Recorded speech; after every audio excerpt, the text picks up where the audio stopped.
Assalamualaikum warahmatullahi wabarakatuh.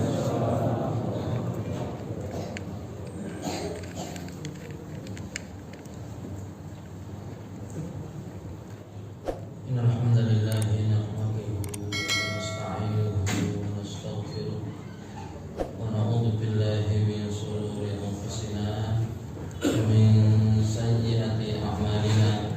Man yahdihillahu fala mudilla lahu wa man yudlilhu fala hadiya lahu. Asyhadu an la ilaha illallah wahdahu la syarika lahu wa asyhadu anna Muhammadan abduhu wa rasuluh la nabiyya wa la rasula ba'dah. Allahumma salli wa sallim wa barik ala nabiyyina Muhammadin wa ala alihi wa sahbihi ajma'in.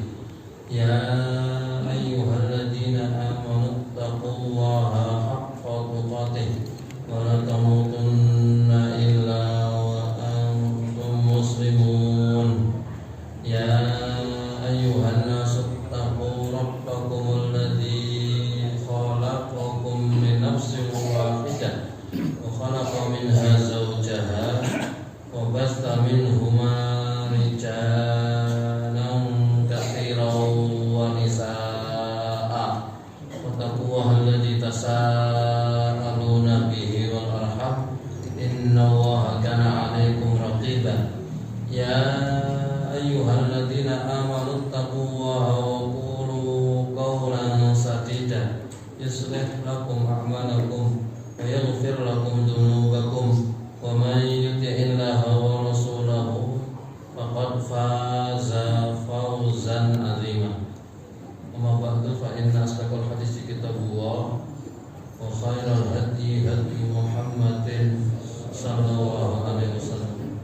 Syarrul umuri muhdatsatuha wa kullu muhdatsatin bid'ah wa kullu bid'atin dhalalah wa kullu dhalalatin finnar. Para pemuda yang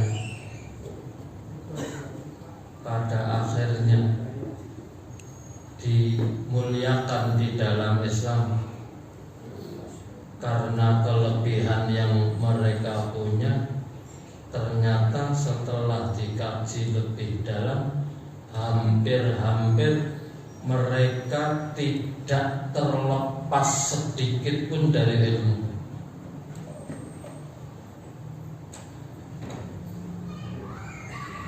Nu'man bin Thabit atau kita kenal dengan nama Imam Abu Hanifah yang wafat pada tahun 150 Hijriah. Di masa kecilnya sudah bergelut dengan ilmu agama, sudah berakrab-akrab dengan ulumuddin. Bahkan di umur sekira 11 tahun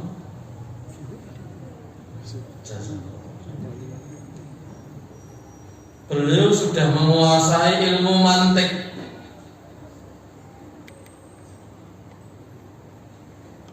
Sehingga ketika ada orang Mu'tazilah datang ke majelisnya Imam Syafi'i, pernah kita angkat,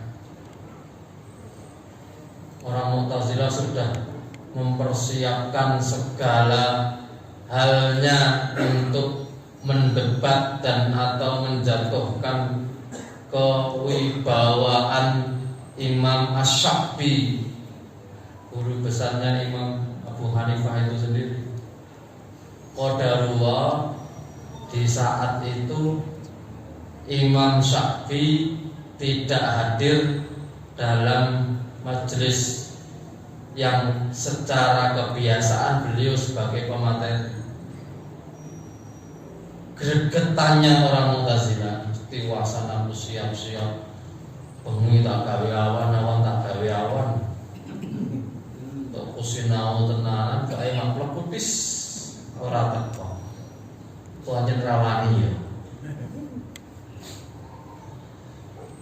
Makanya si Mu'tazili tadi ini bukan datang ke hadapan para hadirin menyampaikan, sebenarnya saya ingin berdiskusi dengan beliau Imam Asy-Syafi'i, tetapi beliau tidak hadir. Maka apa yang sudah saya siapkan ini saya wacanakan untuk saudara-saudara semuanya. Wacana apa yang dibawa? Ada semacam ketidakadilan Allah dalam memberikan hukuman. Setan terlaknat diciptakan oleh Allah dari api. Ketika diperintahkan untuk sujud kepada Adam, dia enggan. Kecerdasan iblis atau setan tadi,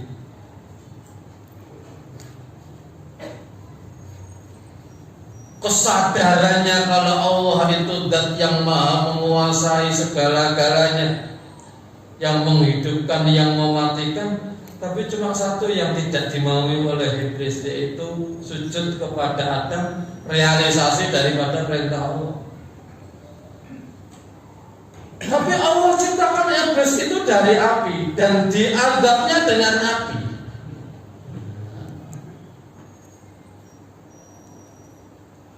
Geni ketemu geni. Sementara manusia diciptakan oleh Allah dari tanah. Manusia yang durhaka kepada Allah karena tergoda dengan tipu daya iblis laknatullah alaih, pada akhirnya mereka oleh Allah dimasukkan ke dalam neraka. Manusia diciptakan dari tanah, disiksanya dengan api. Terkesan iblis api ketemu api, rasanya terus apa? Sementara manusia tanah ketemu api. Itu kalau bahasa orang cerita tambah bumbu sing marem, kasihan deh manusia, begitu. Bilang semuanya, tidak ada yang berani memberikan jawaban dan terkesan iya. Nah, begitu kurang lebih. Karena tidak ada yang memberikan jawaban, Nu'man bin Thabit yang umurnya kira-kira 11 tahun mengangkat tangan, saya yang akan memberikan jawaban. Nah, sesepuhnya mana nih kok cedak bocah ini yang jawab ya apa?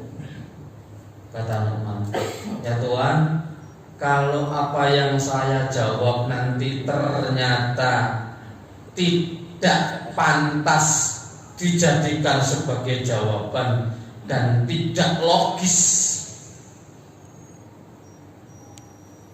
maka biarlah paman yang melanjutkan perbincangan ini.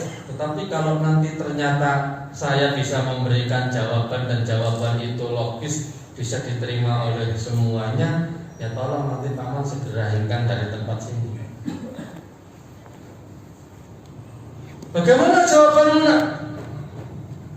Mohon maaf Tuhan, saya tidak bisa menyampaikan dengan suara lantang. Saya harus dekat dengan Anda. Ya wes, nyedak. Begitu dekat tanpa babi itu dipukul itu orang Mu'tazili. Kalau orang pesisir bilang dikentel.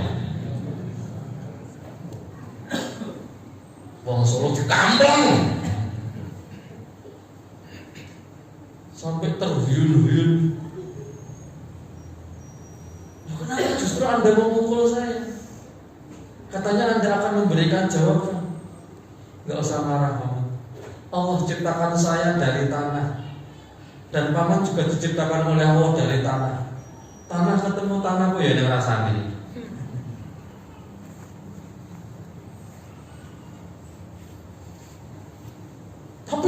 kaget. Begitu juga Allah ciptakan iblis dari api, tetapi Allah adab mereka dengan api pun tetap akan ada sakit. Itu tidak pamitan, keluar kuyur gitu. Nolak ngemburi orang. Astagfirullah. Dan itu umurnya masih belasan tahun ya kan. Imam Syafi'i hafal kitab Al-Muwatta itu kira-kira umur beliau sekitar 12-13 tahun, yang berisi 1000 sekian hadis. Datang ke kota Madinah menemui Imam Malik. Ternyata yang menemui adalah pembantunya, atau kalau bahasa pada saat itu budaknya Imam Malik. Tuan, saya ingin berjumpa dengan Imam Malik. Oh iya, akan saya sampaikan. Datang kepada Imam Malik budak tadi. Imam, ini ada anak muda ingin berjumpa dengan Anda. Tolong sampaikan kepada pemuda tadi apa yang dia inginkan. Keluar lagi.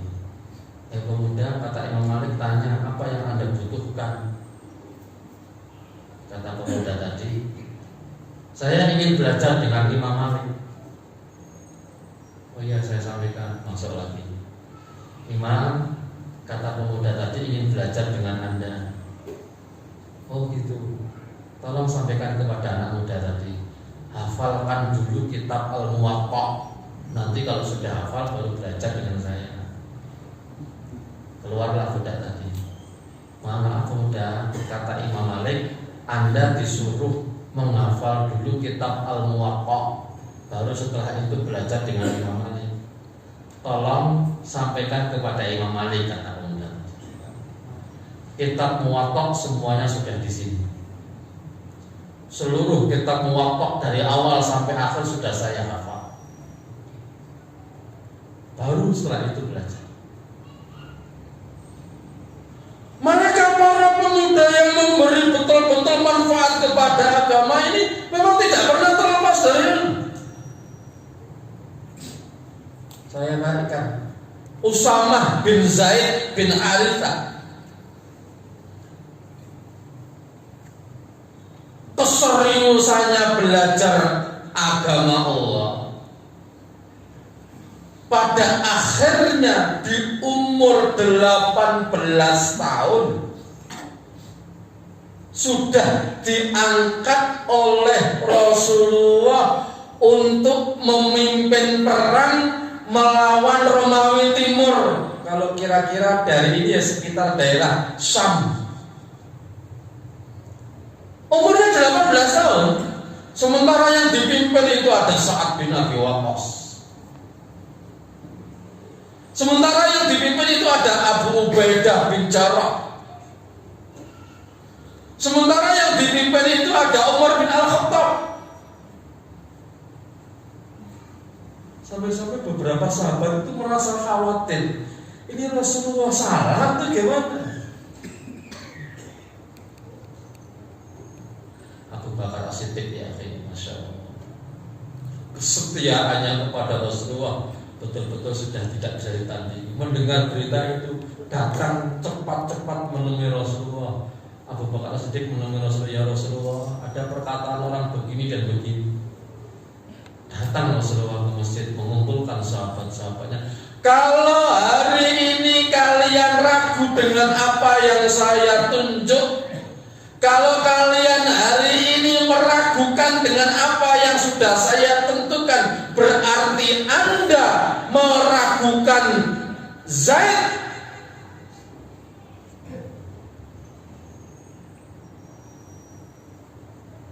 Anda meragukan Zaid bin Harithah yang adalah orang yang paling saya percaya. Maka sejak itu para sahabat terdiam, sama'atan wa ta'atan ya Rasulullah. Kami mendengar dan kami taat ya Rasulullah. Dan kalau sudah kami mendengar dan kami taat itu sudah selesai urusan. Bukan kayak beberapa saudara kita kalau sholat itu sawu sufufakum fa inna taswiyatas sufuf min tamamis shalah. Jawab. Sami'na wa ata'na. Sing ujian bisa jadain waca kamu. Cedai geser. Yang satunya dengan disuruh meluruskan, rapatkan. Jawabnya sami'na wa ata'na, kami dengar dan kami taat, tapi tidak mau praktekin. Ini coba sembunyi cek tenan orang nyambung. Itu ada sebagai saudara kita yang mungkin karena ilmu belum betul-betul sampai ke hati mereka, sehingga orang ke masjid memboleh sampai ini sholat dan pepet-pepetan. Astagfirullah.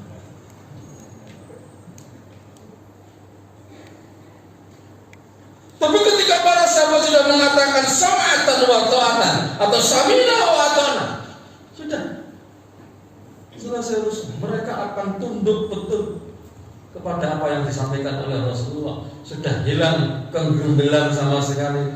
Yang pada akhirnya ketika Usamah bin Zaid akan berangkat berperang membawa 3.000 pasukan, datang menemui Rasulullah, sempat mencium dahi Rasulullah, minta izin berangkat. Di tengah jalan mendengar berita Rasulullah wafat, dihentikan pasukannya, Zaid kembali. Kemudian pada saat itu ada pengangkatan khalifah setelah Rasulullah. Diangkatlah sahabat Abu Bakar As-Siddiq sebagai khalifah. Apa kata sahabat Abu Bakar As-Siddiq? Ya Usama, lanjutkan misi yang disampaikan oleh Rasulullah. Usama naik di atas punggung kudanya. Kuda itu dituntun oleh Abu Bakar As-Siddiq 18 tahun. Usamah bin Zaid ada di atas kuda sebagai panglima perang. Kudanya dituntun oleh seorang yang paling dicintai Rasulullah, mertua Rasulullah. Mendapatkan julukan sebagai As-Siddiq. Nuntun kudanya karena kemuliaan yang dimiliki oleh Usamah bin Zaid, seorang pemuda.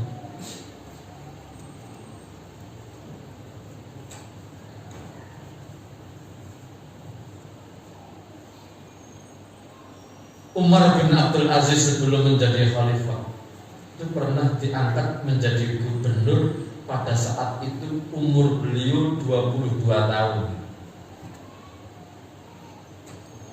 Dan ketika beliau diangkat menjadi khalifah itu umur beliau 31 tahun.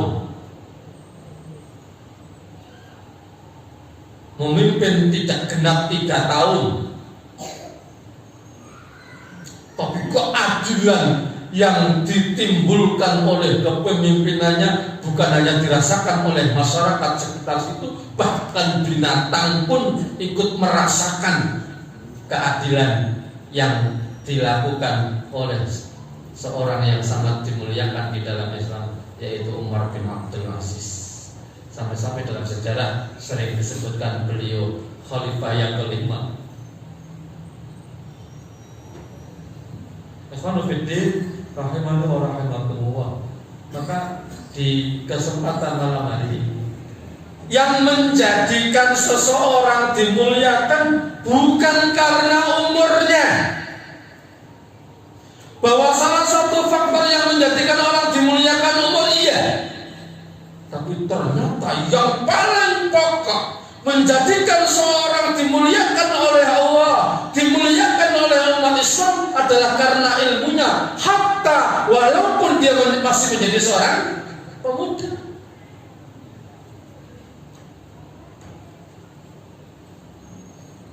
Imam Syafi'i umur 15 tahun itu sudah menjadi mufti.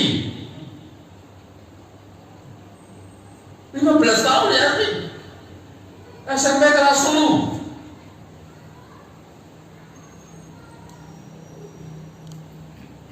Sementara umur kita hari ini, Masya Allah, ya ada yang mungkin 15 tahun, ya ada. Soal taklim saya kan menyekel HP, ngetik, mencatat apa yang disampaikan oleh Ustaz. Kalau enggak paling game over. Mudah-mudahan Allah berkahi kita semuanya.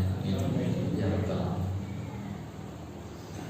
Syabun nasya'a fi ibadatillah, seorang pemuda yang rajin beribadah kepada Allah, bagian daripada sab'atun yudhilluhum fi dhillih yauma la dhilla illa dhilluh. Itu salah satu keterangannya kenapa pemuda rajin beribadah kepada Allah. Salah satunya karena ilmu yang dia miliki tentang urusan akhirat. Maka ketika seorang sudah menjadi orang berilmu, saya sengaja mencatat ketika mereka sudah diberi kelebihan oleh Allah berupa ilmu, para ulama memberikan satu keterangan. Qala Ibnu Asakir, inna luhumal ulama'i masmumatun fa inna man atlaqa lisanahu fil ulama'i bisalbi ibtalahu wa hu qabla mautihi bi mautil qalbi. Sesungguhnya daging para ulama itu beracun. Barang siapa yang lisannya mudah mencela dan memaki para ulama, Allah akan timpakan kepada orang tersebut sebelum meninggalnya dengan matinya hati. Kalau ada orang sampai mencela ulama, kalau ada orang sampai menghina ulama, kalau ada seorang sampai mencemooh ulama, salah satu akibat, salah satu hukuman yang Allah akan berikan kepada hamba yang mencela ulama tadi apa? Mautul qalbi qabla mauti. Matinya hati sebelum matinya tubuh secara utuh, sebelum diangkatnya roh dari jiwanya. Itu suatu penisbatan bahwa bukan berarti dagingnya ulama itu racun, tetapi bahwa para ulama itu orang yang dimuliakan. Jangan mencoba untuk melukainya, jangan mencoba untuk mencemoohnya, jangan mencoba untuk menyakitinya. Bisa jadi dengan kau menyakitinya, bisa jadi dengan ada orang yang mencemoohnya, pada saatnya nanti hatinya dibuat mati oleh Allah Subhanahu wa taala sehingga tidak bisa menerima kebenaran yang hakiki, padahal dia sadar bahwa kebenaran betul-betul ada pada Islam.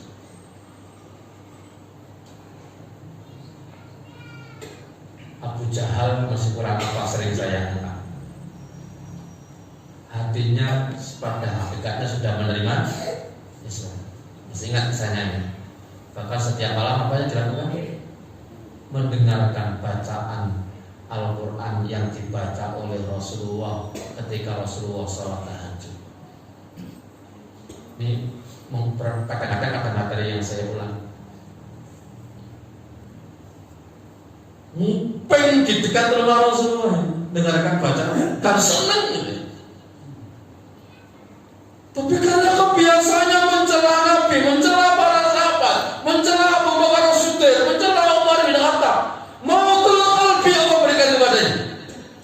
Hakikatnya dia seakan-akan sudah bisa menerima kebenaran Islam, tapi dimatikan oleh Allah hatinya sehingga tetap menolak Islam sampai akhir hayatnya. Waliyadzubillah, summa na'udzubillah min dzalik. Saya tuliskan di yang berikutnya.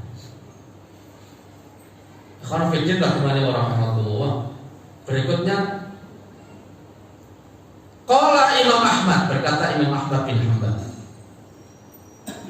luhumul ulama'i masmumatun man syammaha marad wa man akalaha mata.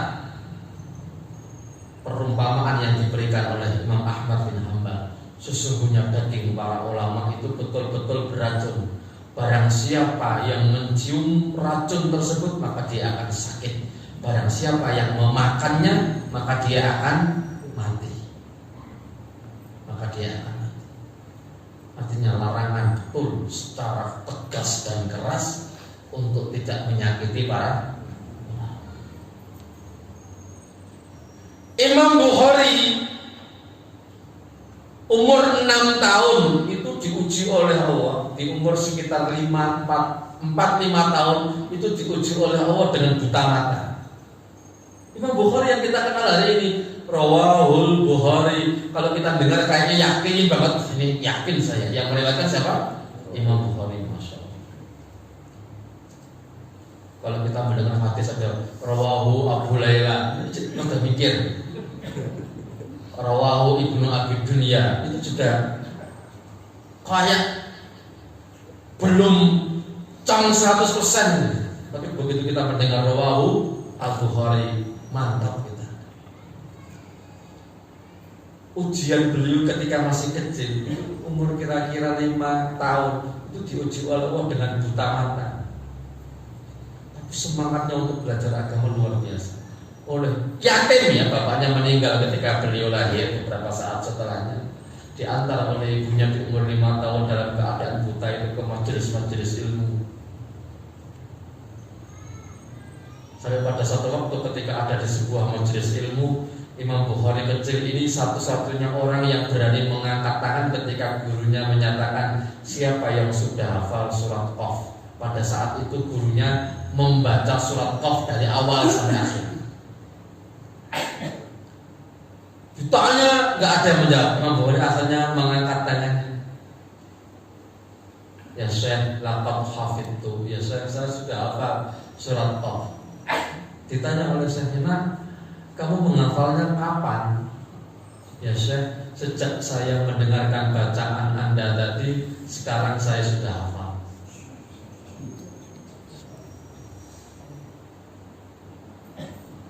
Tolong kamu baca lagi sebagai bukti kalau kamu sudah hafal. Dibaca dari awal sampai akhir, bahkan kadang-kadang nadanya itu persis dengan apa yang dibaca oleh Syekh.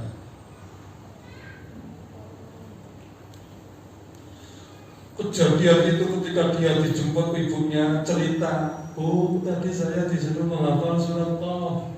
Kata guru saya, kalau sekarang saya boleh belajar hadis. Tolong hadirkan kepada saya kitab-kitab hadis." 5 tahun hari. Ada yang mengatakan 6 tahun, artinya masih umur belia. Kata ibunya, "Nah, cukuplah kamu belajar Al-Quran." "Tidak ibu, karena guru saya sudah mengizinkan saya belajar hadis, maka saya akan belajar hadis." Akhirnya belajar hadis di umur sekian dan disebutkan. Nanti silakan dibaca di dalam kitab Hadis Sari di Muqaddimah Fathul Bukhari yang ditulis oleh Imam Ibnu Hajar Al-Asqalani.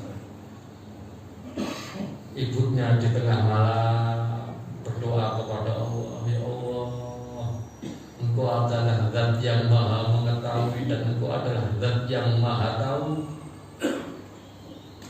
Kembalikanlah pandangan putra saya, Yal Basir, Yalladzi ala kulli syai'in qadir, a'id basarahu."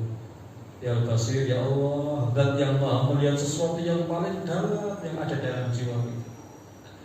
Engkau adalah atas segala sesuatu memiliki kemampuan. Kembalikan pandangan putra saya. Di tengah malam meneteskan air mata, sampai dalam keadaan itu beliau, ibunya Imam Bukhari tertidur. Dalam tidurnya berjumpa atau bertemu dengan Nabi Ibrahim. Dengan kisah yang ada di dalamnya, diberitahu oleh Nabi Ibrahim, "Putramu sudah bisa melihat." Berbarengan dengan itu pintu kamarnya diketuk. Yang mengetuk adalah putranya Bukhari kecil, sambil mengatakan, "Ya ummi, laqad ra'aitu bi ainayya." Ibu, saya sekarang betul-betul sudah bisa melihat dengan kedua mataku. Nah, mungkin kamu cuma melihat dengan mata hatimu. Bukan, ibu, saya betul-betul sudah melihat dengan kedua mataku. ibu ada di sini, pakaiannya seperti ini, begini dan begini. Masya Allah. Terpelukan, keluar air mata karena rasa syukurnya kepada Allah. Saat itulah Imam Bukhari kemudian terus menghafal hadis sehingga beliau pernah mengakui hafidtu mi'ata alfi hadisin sahih wa mi'atai hadis ghairu sahih wa mi'atai alfi hadisin ghairu sahih. Saya hafal 100.000 hadis sahih dan 200.000 hadis tidak sahih. Ngaku nih. Kalau para ulama menyatakan Imam Bukhari itu hafal bukan 300.000 hadis, tapi lebih daripada 1 juta hadis. Tapi Imam Bukhari mengakui saya hafal 100.000 hadis dan yang sahih, dan saya hafal 200.000 hadis yang tidak sahih. Setelah atas saya angkat tangan. Nolnya buang 1, nolnya buang 2, nolnya buang 3, nolnya buang 4, buang 5. Gak ada angka telu. Saya sendiri tidak berani mengangkat tangan dengan 3 hadis yang dihafal oleh Imam Bukhari. Kenapa? Karena Imam Bukhari bukan hanya sekedar hafal hadisnya, tapi hafal seluruh sanadnya dengan kekuatan hafalannya, mengetahui karakter setiap orang yang meriwayatkan hadis tersebut. Diriwayatkan dari A'rad itu kelebihannya begini, kekurangannya begini, karena komentar para ulama dia sikoh begini. Kemudian ada sahabat, ada sebut nama lagi, contohnya mungkin Yusuf bin Asbad itu begini. Dia kelebihannya begini, kekurangannya begini, komentar para ulama tentang beliau begini. Hafal semua. Maka saya sering angkat dan berulang-ulang. Imam Bukhari itu pernah datang ke Baghdad. Yang menyambut beliau itu lebih daripada 10.000 orang. Berita kedatangannya menyebabkan para ulama yang ada di Baghdad itu harus berkumpul bagaimana agar supaya mereka betul-betul tahu kemampuan hafalan Imam Bukhari. Berkumpul mereka. Akhirnya menunjuk 10 orang terbaik mereka untuk mempersiapkan pertanyaan kepada Imam Bukhari dengan sanad dan matan yang sudah dibalik-balik. Orang pertama datang, ya Imam Bukhari, bagaimana dengan hadis ini? Sebutkan 1, 2, 3, 4, 5, 6, 10 hadis. Tidak dijawab. Orang kedua maju, ya Imam Bukhari, bagaimana kalau pendapat yang ini, hadis ini? Pertanyaan pertama, kedua, ketiga, sampai 10 juga tidak dijawab.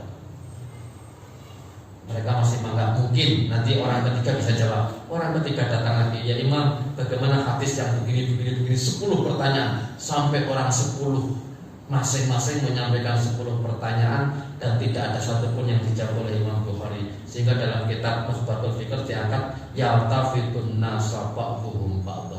Orang-orang sudah pada toleh menoleh. Jarinya apalagi kuat, orang jawab belas.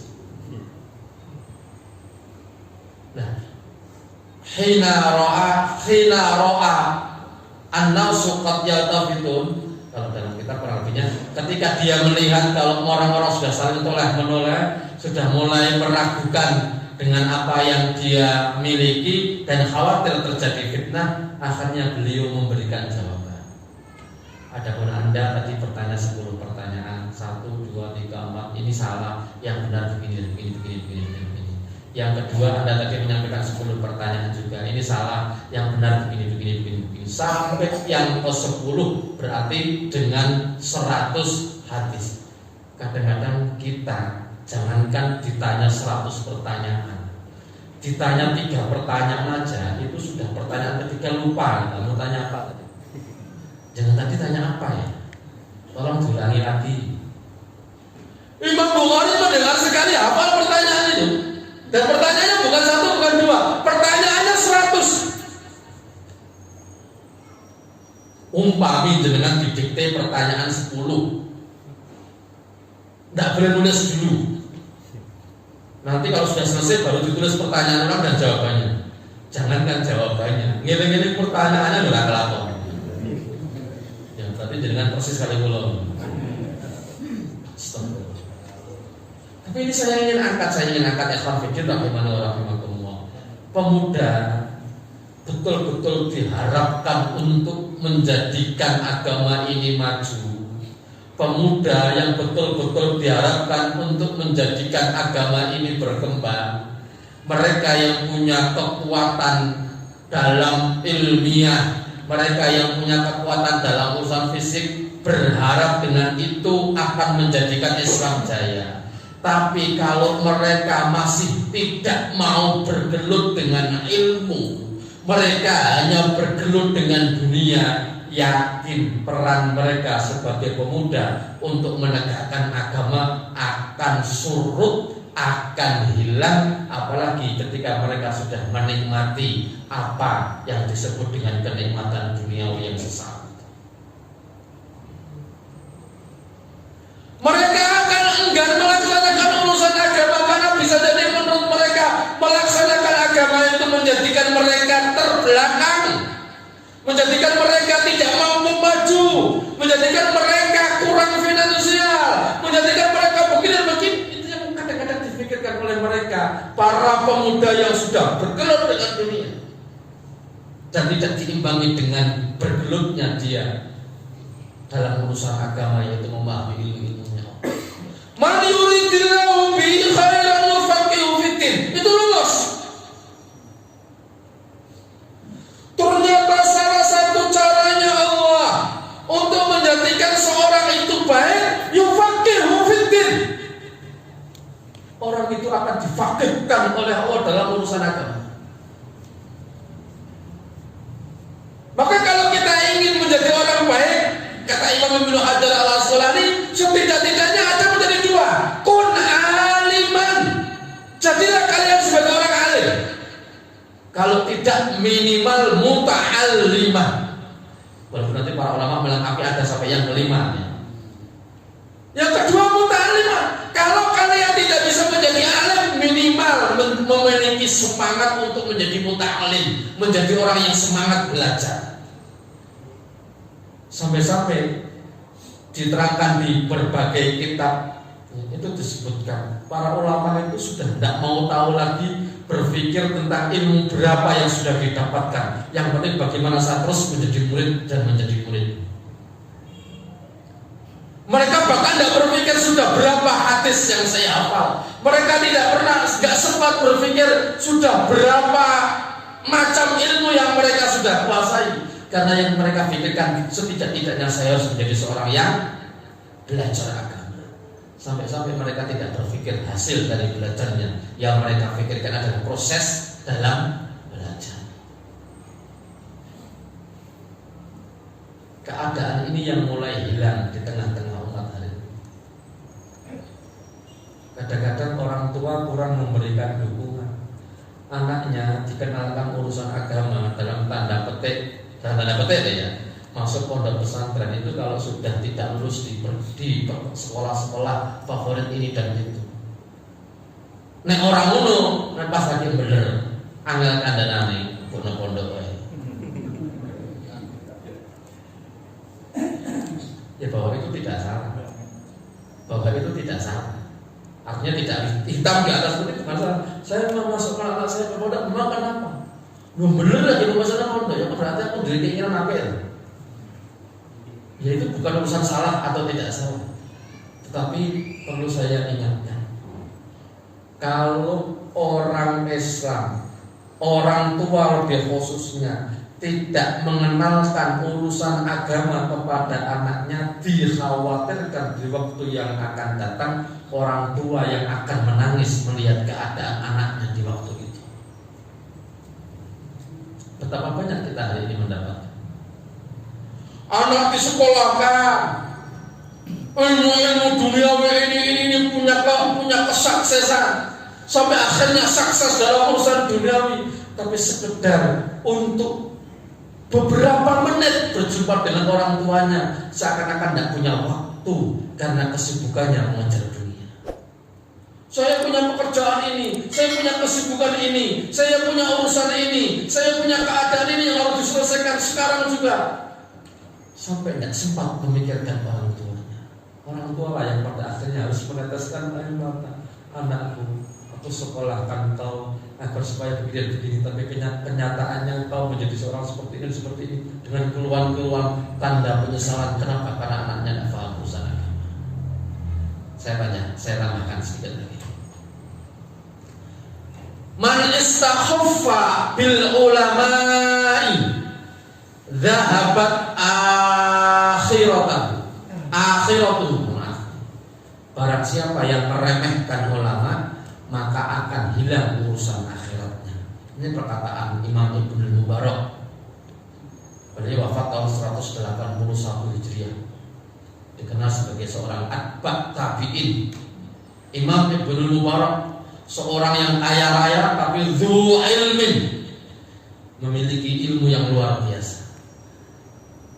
Imam Ibnul Mubarak yang pada akhirnya beliau pernah mengatakan, barang siapa meremehkan ulama, maka orang yang meremehkan ulama itu secara bertahap akan hilang, akan tidak sempat lagi mengurusi akhiratnya. Dahulu dia condong kepada agama, tapi kalau sudah mulai merasa karena dia menjadi seorang ustaz, menjadi seorang kiai, menjadi seorang yang ditokohkan, akhirnya mulai menghilangkan nilai-nilai para ulama pendahulunya, guru-gurunya, dan seterusnya. Lambat atau cepat dia akan menjadi orang yang mulai melupakan urusan akhiratnya, karena tidak ada penghormatan kepada guru-gurunya, ulama-ulamanya, sehingga man istakhafal ulama dhahabat akhiratuhu. Barang siapa meremehkan ulama, maka akan hilang sebagian urusan akhirat.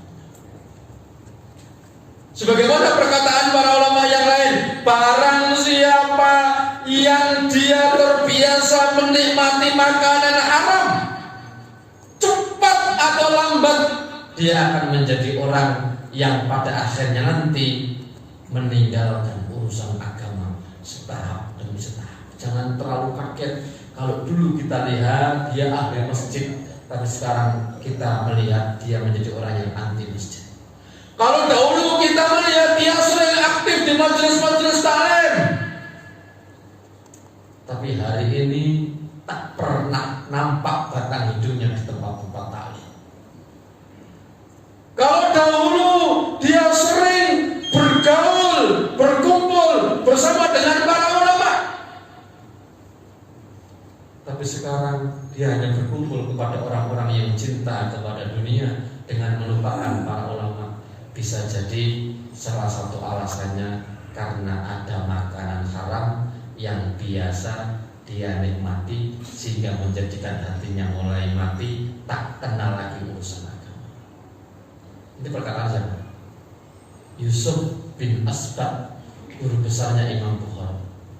Kalau kamu melihat seorang rajin beribadah, ini kata iblis kepada pasukannya, kalau kamu melihat orang-orang rajin ibadah, jangan tergesa-gesa digoda dulu.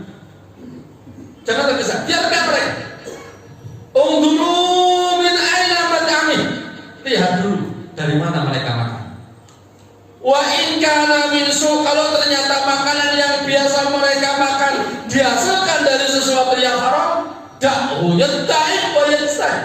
Biarkan dia bercapek-capek dalam urusan agamanya, biarkan dia bercapek-capek dalam urusan menjalankan ibadahnya.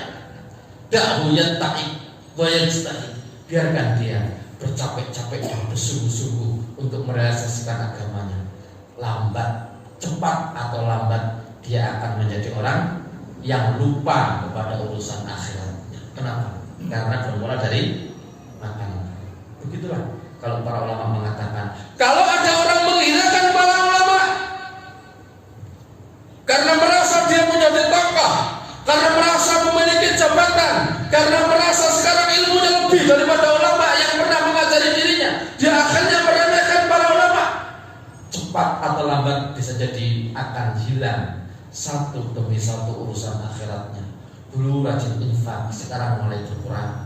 Dulu rajin ke masjid, sekarang mulai bolong-bolong. Dulu rajin mengeluarkan zakat, sekarang neman-neman. Dulu dengan semua kelebihan akhiratnya setahap demi setahap akan hilang, bermula dari karena dia mulai meremehkan orang lain.